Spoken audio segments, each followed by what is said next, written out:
我覺得就同師傅講嘅呢個火咧係好重要嘅。呢段時間咧，唔知有冇大家發現咗啦？療愈方面啦、覺醒方面嘅嘢咧，特別嘅多嘅。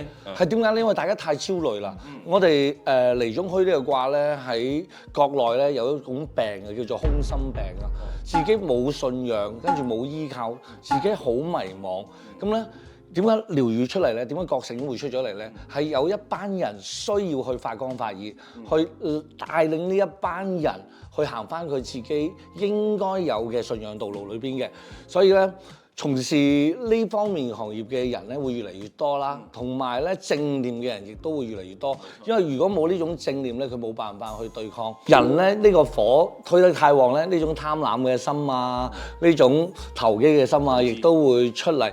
所以第一把火，我覺得燒咗嘅咧係我哋自己，即係會自己會有啲失控啊。是，其實離火，剛才師兄講了，離也代表美麗嘛，那有真才實學美好的價值，才能夠把這個美麗提高它的附加值。係啦，你講咗呢個例就啱啦。雖然我哋啱先講咗好多嘅藝啊，其實藝中咧都有好多嘅機嘅。呢個機咧唔單止係揾錢嘅機會啦，因為錢只不過係支撐我哋嘅身體去完成我哋一啲嘅理想噶嘛。